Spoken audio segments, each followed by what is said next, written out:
അപ്പൊ നമ്മളെ ഇന്നത്തെ തീറ്റയും കാര്യങ്ങളൊക്കെ കഴിഞ്ഞ് പോത്തിനെ നമ്മൾ തൊട്ടിലേക്ക് കയറ്റിയിട്ടുണ്ട്. ആവശ്യക്കാരൊക്കെ വേറെ പോയി അങ്ങോട്ടുള്ള അങ്ങാടി മുറ്റത്തോടുള്ള കുരുമുളക് പോലെ ഒന്നുമില്ല.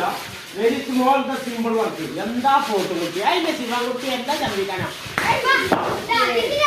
അപ്പൊ അത് നല്ല നോയിക്കോള്. ആവശ്യക്കാരെന്തെങ്കിലും പോയി ഇപ്പൊ നമ്മള് പാടത്തെ തീറ്റയും പാടത്തെ വെള്ളം പാടത്തെ പുല്ലാണ് ഇപ്പൊ നമ്മൾ കൊടുത്തുകൊണ്ടിരിക്കുന്നത്. അപ്പൊ ആവശ്യക്കാരുണ്ടെങ്കിൽ നമ്മളെ ഈ കാണുന്ന നമ്പറിൽ വിളിച്ചോളൂ. ഇന്നെ മാത്രമേ കാണിച്ചു കൊടുക്കണ്ട, പോത്തിനെയും കാണിച്ചു കൊടുക്കാണ്. ആ ഇതാ വരിക്കണ്ട് കാണിച്ചു കൊടുത്തു. കാണൊക്കെ പോത്ത് ഇപ്പൊ കുറച്ച് മേഞ്ഞ് വന്നിട്ടുണ്ട്. 2 ദിവസം കൊണ്ട് പോത്താൻ നേരായിട്ടുണ്ട്. അവിടെ പോകലൊന്നും കിടക്കുന്നുണ്ട്. പോകാനെ വീഡിയോ കണ്ടിട്ട് കിടക്കണേ. നല്ല പോലെയാണ് കാണിച്ചു കൊടുത്താ. അല്ല അങ്ങനെ ഇതാ വരിക്ക് ഇപ്പൊ കൊറേ പോത്ത് നമ്മൾ വിറ്റിക്കുന്നു. ഇനി ബാക്കിയുള്ള പോത്തുകളാണ്. ഇതിനൊക്കെ ആൾക്കാർ വരുന്നുണ്ട്. അപ്പൊ ആവശ്യക്കാരുണ്ടെങ്കിൽ പിന്നെ അങ്ങോട്ടും ഇങ്ങോട്ടും പിന്നെ പോയിട്ട് പെട്രോള് കഴിക്കണ്ട, ചെരുപ്പ് തേയണ്ട. ഇങ്ങോട്ട് പോയി കക്കരി പുറത്തേക്കിട്ട് പോയി